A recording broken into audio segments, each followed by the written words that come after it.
Hey, how's it going? Sean Nightfire here, working on sort of the first step of a big deck with a, it's going to be like a place I can park my garden tractor and other useful items underneath. First step, obviously laying out the outline using the batter boards. A lot of good videos on that, but outdoor project, I got about as close as I could. I'm not within a 16th of an inch like a lot of these guys, but it is pretty square.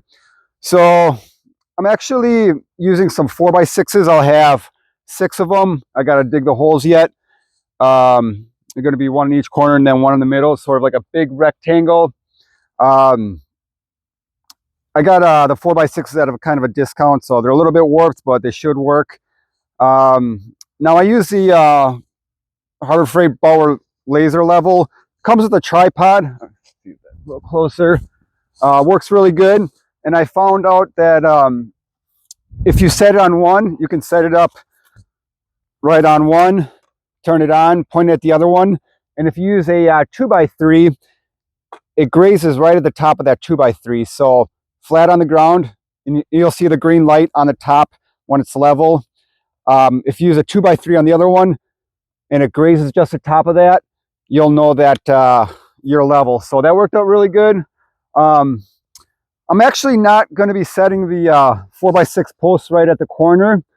What I'm going to do is make a 16x16 hole and then setting the posts, and then I'll just set it at a known offset where the post is centered. I just figure, kind of a weird way of doing it, but I figure it's going to be a little bit easier to manipulate around the line and keep me somewhat.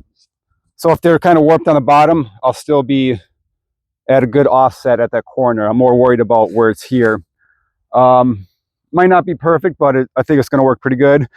On the low, this is a high spot on that corner, low spot over here. On the low spot, I'm going to go about 16 inches deep. And then as I get higher, I'll have to go deeper just so that everything subterranean is level.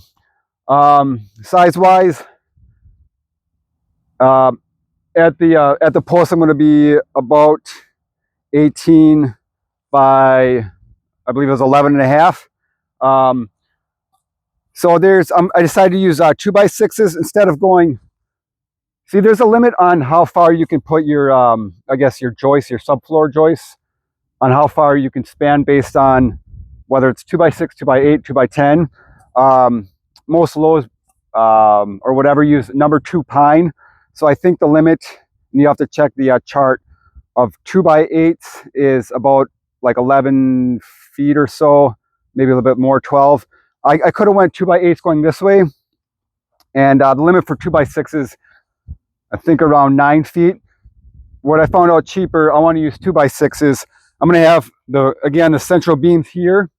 I'm going to have 2 rows of 2x6s going this way, and even though I'm going to have to use more 2x6s than 2x8s, overall cost should be a little bit cheaper going that way. So yeah, first step was the most tedious, least labor intensive, but just kind of the most important because that's the backbone of your whole foundation. So yep, I highly recommend this laser level. It's about $60 or $70. But yeah, just makes things a lot easier. And we use it for other projects like the fence line. But yeah, here's the 2x6s that I plan on using. Already routed and stained them, ready to put in the ground. So they should work pretty good. We'll see. All right. Thanks for stopping by, and we'll see you on part 2.